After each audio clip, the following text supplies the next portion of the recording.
Ano Bíblico 2022. 2 Reis, capítulo 18.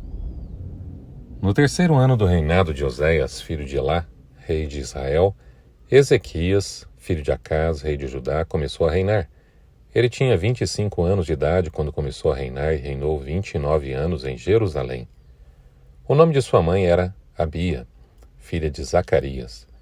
Ele fez o que o Senhor aprova, tal como tinha feito Davi, seu predecessor. Removeu os altares idólatras, quebrou as colunas sagradas e derrubou os postes sagrados.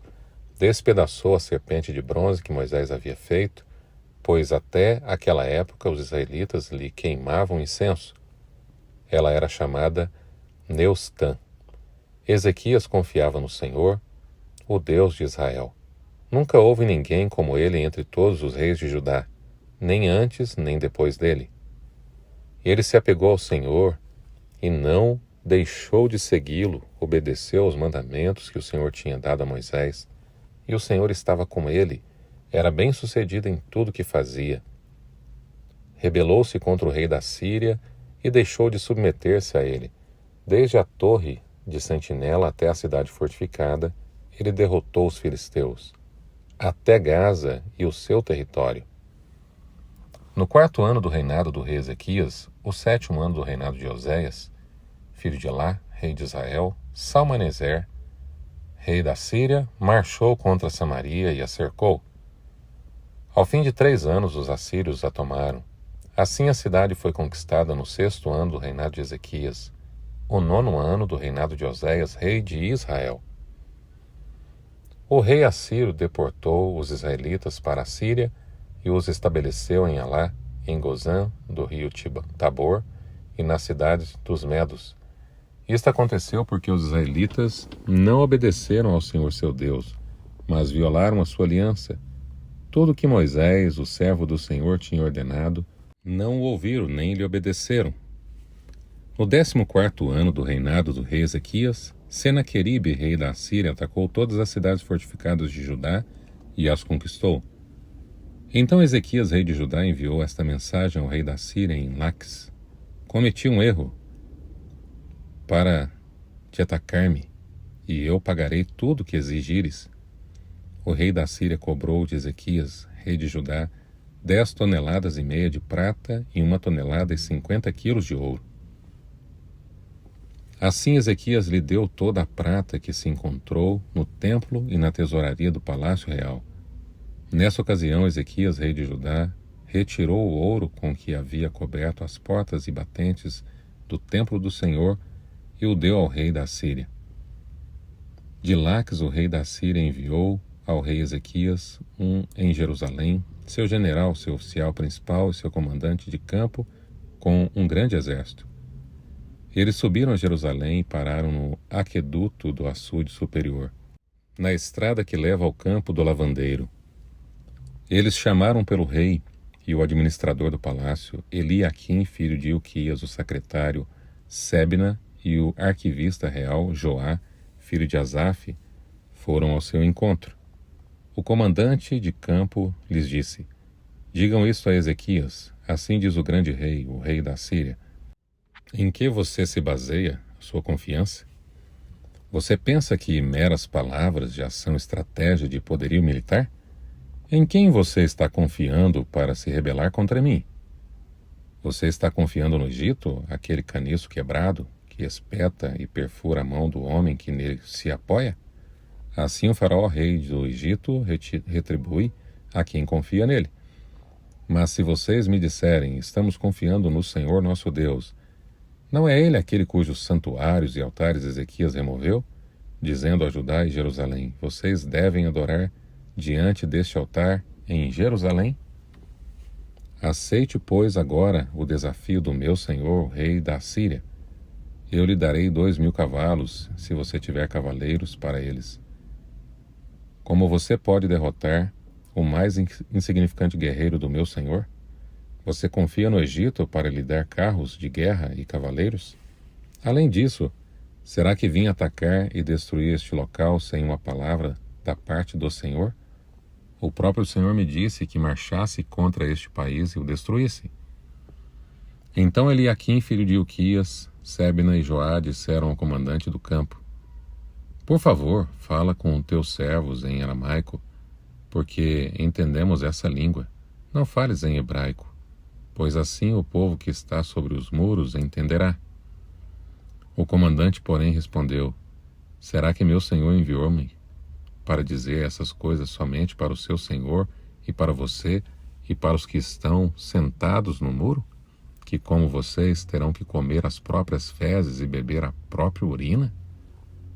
Então o comandante levantou-se e gritou em hebraico: Ouçam a palavra do grande rei, o rei da Assíria. Assim diz o rei: Não deixem que Ezequias os engane. Ele não poderá livrá-los de minha mão. Não deixem Ezequias convencê-los a confiar no Senhor quando diz: Com certeza o Senhor nos livrará. Esta cidade não será entregue nas mãos do rei da Síria. Não deem ouvidos a Ezequias. Assim diz o rei da Síria: Façam paz comigo e rendam-se.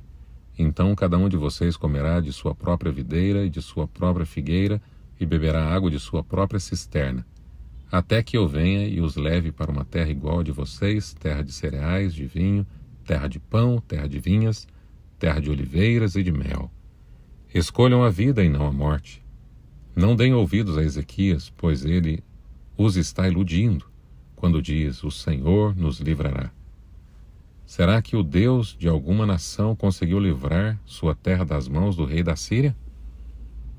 Onde estão os deuses de Ramate e de Arpade? Onde estão os deuses de Sefarvaim, Rena e Ivá? Acaso livraram Samaria das minhas mãos? Qual dentre todos os deuses dessas nações conseguiu livrar sua terra do meu poder? Como então o Senhor poderá livrar Jerusalém das minhas mãos? Mas o povo permaneceu calado e nada disse em resposta, pois o rei tinha ordenado: Não lhe respondam. Então o administrador do palácio, Eliaquim, filho de Ilquias, o secretário, Sebna e o arquivista real Joá, filho de Asaf, retornaram com as vestes rasgadas a Ezequias e lhe relataram o que o comandante de campo tinha dito. 2 Reis, capítulo 19. Ao ouvir o relato, o rei Ezequias rasgou as suas vestes, pôs roupas de luto e entrou no templo do Senhor. Ele enviou o administrador do palácio Eliaquim, o secretário Sebna e os sacerdotes principais, todos vestidos com pano de saco, ao profeta Isaías, filho de Amós. Eles lhe disseram: Assim diz Ezequias: Hoje é dia de angústia, de repreensão e de humilhação. Estamos como a mulher que está para dar à luz filhos, mas não tem forças para fazê-lo nascer. Talvez o Senhor seu Deus ouça todas as palavras do comandante de campo, a quem o Senhor dele, o rei da Assíria, enviou para zombar do Deus vivo. E que o Senhor, o seu Deus, o repreenda pelas palavras que ouviu. Portanto, suplique a Deus pelo remanescente que ainda sobrevive. Quando os oficiais do rei Ezequias chegaram a Isaías, este lhes disse: Diga a seu senhor: Assim diz o Senhor: Não tenha medo das palavras que você ouviu das blasfêmias que os servos do rei da Síria lançaram contra mim. Ouça, eu o farei tomar a decisão de retornar ao seu próprio país, quando ele ouvir certa notícia, e lá o farei morrer à espada. Quando o comandante de campo soube que o rei da Síria havia partido de Lax, retirou-se e encontrou o rei lutando contra Libna. Ora, Senaqueribe fora informado de que Tiraca, rei etíope do Egito, estava vindo lutar contra ele, de modo que mandou novamente mensageiros a Ezequias com este recado: Digam a Ezequias, rei de Judá: Não deixe que o Deus no qual você confia o engane, quando diz: Jerusalém não cairá nas mãos do rei da Síria. Com certeza você ouviu o que o rei da Síria tem feito e todas as nações, como as destruíram por completo. E você haveria de livrar-se? Acaso os deuses das nações foram destruídas por meus antepassados as livraram? Os deuses de Gozã, Arã, Rezef e do povo de Éden, que estavam em Telassar? Onde estão o rei de Ramate, o rei de Arpade, o rei da cidade de Sefarvaim, de Rena, de Ivá? Ezequias recebeu a carta das mãos dos mensageiros e a leu. Então subiu ao templo do Senhor e estendeu-a perante o Senhor. Ezequias orou ao Senhor: Senhor Deus de Israel, que reina em teu trono, entre os querubins, só tu és Deus sobre todos os reinos da terra. Tu criastes os céus e a terra. Dá ouvido, Senhor, e vê. Ouve as palavras que Senaqueribe enviou para insultar o Deus vivo. É verdade, Senhor, que os reis assírios fizeram de todas essas nações e seus territórios um deserto. Atiraram os deuses delas no fogo e os destruíram, pois não eram deuses, eram apenas madeira e pedra moldadas por mãos humanas. Agora, Senhor nosso Deus, salva-nos das mãos dele, para que todos os reinos da terra saibam que só tu, Senhor, és Deus. Então Isaías, filho de Amós, enviou uma mensagem a Ezequias. Assim diz o Senhor, o Deus de Israel: ouvi a sua oração acerca de Senaqueribe, o rei da Síria. Esta é a palavra que o Senhor falou contra ele.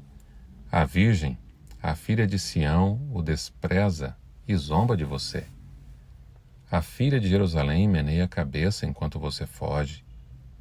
De quem você zombou e contra quem blasfemou? Contra quem você levantou a voz e contra quem ergueu o seu olhar arrogante?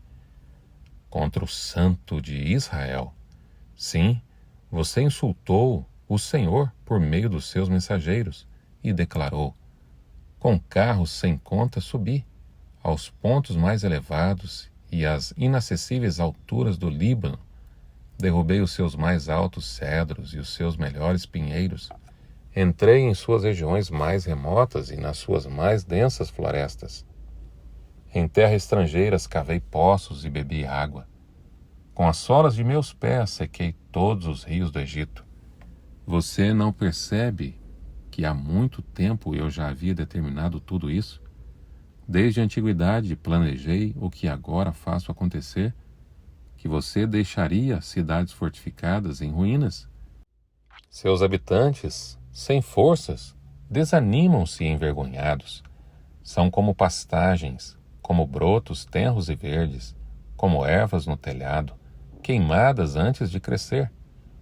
Eu, porém, sei onde você está, sei quando você sai e quando você retorna, e como você se enfurece contra mim.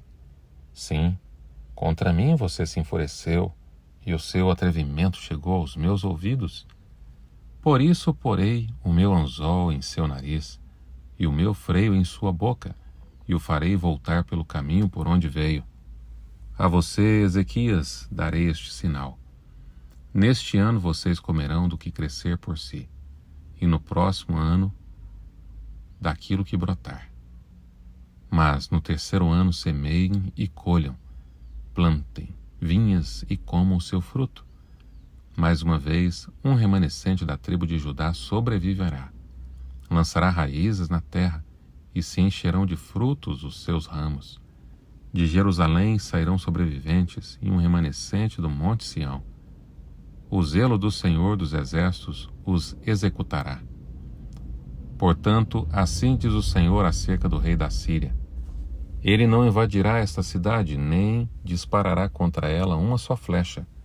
Não a enfrentará com escudo, nem construirá rampas de cerco contra ela.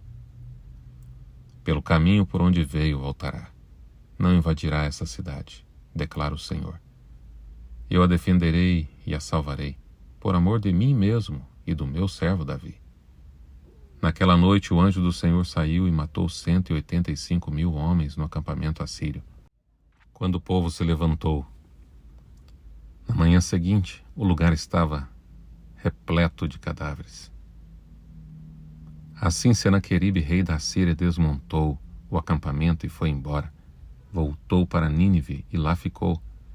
Certo dia, enquanto ele estava adorando no templo de seu deus Nisroque, seus filhos Adrameleque e Serazer mataram-no à espada e fugiram para a terra de Ararat. Seu filho Esar-Hadon foi o seu sucessor. Diante dos problemas e dificuldades da vida, diante de problemas insolúveis aos olhos humanos, nós podemos aprender com Ezequias o caminho para a vitória. Ezequias pede que o Senhor incline seus ouvidos e esteja atento às súplicas. Com isso, ele se humilha diante de Deus. Senaqueribe disse que nenhuma outra nação foi liberta por seus deuses, e não seria diferente com Judá. Mas, durante a oração, Ezequias declara diante do Senhor que isso só aconteceu porque eles não passam do fruto da imaginação do ser humano. Por outro lado, o Senhor é o Deus de toda a terra, aquele que fez os céus e a terra e tudo o que neles há. Não há outro Deus diante dele.